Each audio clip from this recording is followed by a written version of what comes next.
ଅନେକ ଦିନ ହେଲା ଆଉ ଦିନରୁ ମାନେ ଦିନକୁ ଦିନ ପୁରା ରେଟ୍ ବଢ଼ିଯାଉଛି ଟମାଟୋ। ସେ ଥର ଗଲା ସପ୍ତାହରେ 40 ଟଙ୍କା ଥିଲା, ଏବେ 80 ଟଙ୍କା ହେଇଗଲା। ମାନେ ଚଳିବା ପାଇଁ ବହୁତ କଷ୍ଟ ହେଉଛି। ମାନେ ଆମେ ତ ଯାହା ମ୍ୟାନେଜ୍ କରୁଛୁ, ଯାହା ପାଖରେ ନଥିବା ଲୋକମାନେ କେମିତି ଚଲୁଥିବେ। ମୁଁ ମାନେ ରାତିରେ ଭାବିକି ଦେଖିଲି, ମାନେ ଏତେ କଷ୍ଟ ଲାଗିଲା, ଏତେ କଷ୍ଟ ଲାଗେ, ଭୟଙ୍କର କଷ୍ଟ ଲାଗିଲା ମୋତେ। ଆଉ କ'ଣ କହିହେବ।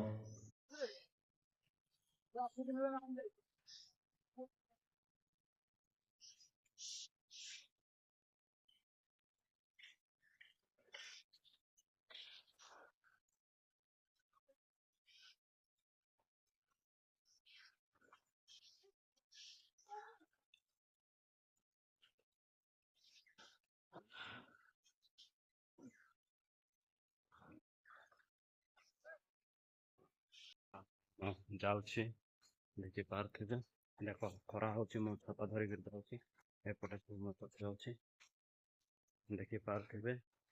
ଆଉ ଖରା ପାଇଁ ମୋବାଇଲ ଧରିଛି, ଯାଉଛି। ମାନେ ଆମ ସାଉଣ୍ଡ ଦେଖିପାରୁଥିବେ ଆଜିକାଲି ବହୁତ ବିଜି, ଆଜିକାଲି ବହୁତ ଖରା ହଉଛି। ଦେଖିପାରୁଥିବେ ଆମ ଘରେ ପୁରା ପୁରା ଆଲୁ ବଡି ତରକାରୀ ହେଇଛି। ଆଜି କଣ ଦେଖିପାରୁଥିବେ, ଦେଖିପାରୁଥିବେ। ଦେଖନ୍ତୁ ଦର୍ଶକ ବନ୍ଧୁ ମାନେ, ଆଉ ଏଠି କାମ ଚାଲିଛି। ଏଠି ସବୁ କାମ ଚାଲିଛି। ତ ଖରା ବି ବହୁତ ଖରା ହୋଇଛି। ଏବେ ସବୁ କାମ ଚାଲିଛି।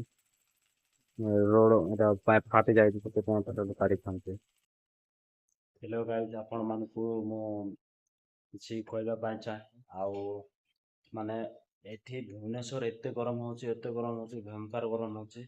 ଆଉ ମୁଁ ରହିପାରୁନି। ଏବେ ଜଷ୍ଟ ଡ୍ରେସ୍ ଲଗାଇଲି, ଆଉ ଭିଡ଼ିଓ ଗୋଟେ କରିବି ବୋଲି ଜଣେଇବି ବୋଲି। ଭୁବନେଶ୍ୱର ବହୁତ ଗରମ ହେଉଛି। ଭାବିଲି ବର୍ଷା ହେଲେ ଟିକେ ଥଣ୍ଡା ହେବ ବୋଲି ଭାବୁଥିଲି। ବର୍ତ୍ତମାନ ବର୍ଷା ହେଲା ପରେ ବି ଥଣ୍ଡା ଲାଗୁନାହିଁ କିଛି ନା, ପୁରା ବହୁତ ଗରମ ହେଇଛି, ରହି ତ ପାରୁନାହିଁ। ଆଉ ତାଙ୍କେ ଶୋଇଛନ୍ତି, ଦେଖିପାରୁଥିବେ ଏଠି। ଆଉ ତାଙ୍କେ ଶୋଇଛନ୍ତି, ଦେଖନ୍ତୁ ଗରମ ହେଉଛି। ଏପଟେ ଫ୍ୟାନ୍ ଚାଲିଛି, ଉପରକୁ ଦେଖିପାରୁଥିବ। ଦେଖନ୍ତୁ ଏଟା ଫ୍ୟାନ୍ ଚାଲିଛି, ବହୁତ ଗରମ ହେଉଛି। ବର୍ଷା ଦିନରେ ବି ମାନେ ଟିକେ ବି ଥଣ୍ଡା ଲାଗୁନାହିଁ, କିଛି ନାହିଁ।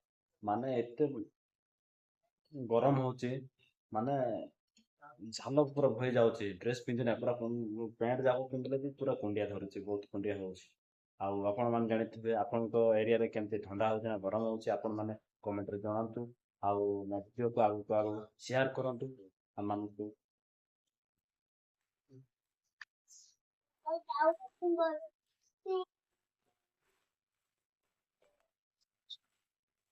ଆଉ ଘର ଆପଣମାନେ ଦେଖିପାରନ୍ତି, ଏଇ ମଜା ଅଛି, ମଜା ଅଛି। ଆଉ ଦେଖ ବାହାର ମୁଁ ଏପଟେ ଆସିଛି, ଆଉ ଏପଟେ ବି ବାଥରୁମ ଅଛି, ଆଉ ଗୋଟେ ରୁମ୍ ବି ଅଛି ଏପଟେ।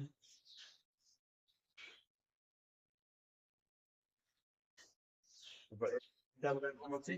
ତାପରେ ବାକି ଏପଟେ ଗୋଟେ କିଚେନ ରୁମ୍ ଅଛି, ଛୋଟ ରୁମ୍ ହେବ। ଆଉ ଏପଟେ ବି ଲେଟ୍ରିନ୍ ଅଛି ଏପଟେ, ଏ ସାଇଡ୍। ଆଜି ପୁରା ସଫାସୁତୁରା କରୁଛନ୍ତି, ଆପଣ ମାନେ ଦେଖିପାରୁଥିବେ। ଭାଇ ଓ ବନ୍ଧୁମାନେ, କରେ କାମ କରେ। ହ୍ୟାଲୋ ଗାଇଜ୍, ଆପଣମାନେ ଦେଖିପାରୁଥିବେ ନୂଆ ରୁମକୁ ଆମେ ଆସିଛୁ। ଆଉ ସେବା କରବାର ଲାଗିଛନ୍ତି, ଆଉ ଆଜି ଆସିବା ପାଇଁ ଯିବାର ଅଛି। ଦେଖ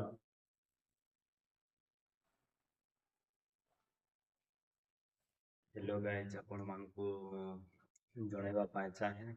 ଆଉ ମାନେ ବହୁତ ଦିନ ହେଲା, ମାନେ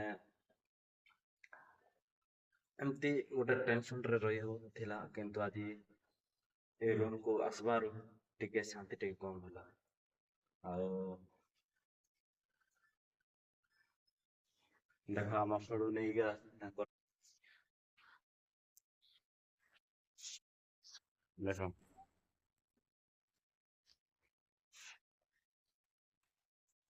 ତାଙ୍କ ସାମାନ ଧରିକି ଆସିଲେ ତାଙ୍କେ। ଆଉ ଏଠି ଫ୍ୟାନ୍ ସଜା ହେବ ଏଠି। ସବୁ ଧରିକି ଆଇଲ କି? ଓହୋ।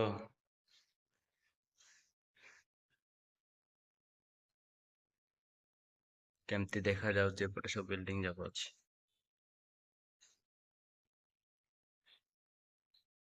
ଦେଖ ସବୁ ବିଲ୍ଡିଂ ଆମେ ଅଛୁ 3rd ଫ୍ଲୋରରେ। ହେଲୋ ଗାଇଜ୍, ଆଉ ଆପଣ ମାନେ ଦେଖିପାରୁଥିବେ ଆଉ ବାବାଙ୍କ ଶୋଇଛନ୍ତି ଆଉ ତାଙ୍କେ ବହୁତ କାମ କଲେ ଦେଖୁଛନ୍ତି ମତେ କେମିତି ବହୁତ ଟେନସନରେ ଅଛନ୍ତି ତାଙ୍କେ ଆମ ମ୍ୟାଡ଼ାମ ଆଙ୍କେ। ଆଉ ମୋ ବ୍ଲଗରେ ଆପଣ ମାନେ ଦେଖୁଥିଲେ ସବସ୍କ୍ରାଇବ କରିବ, ଲାଇକ୍ କରିବ। ଆଉ ଏଠି ମୁଁ ବର୍ତ୍ତମାନ ବସିଛି ଏଠି ଏ ପାଖରେ ଦେଖ ଝରକା ପାଖରେ ହିଁ ବସିଛି। ଆର ଏପଟେ କାମ ଚାଲିଛି ଦେଖିପାରୁଥିବେ।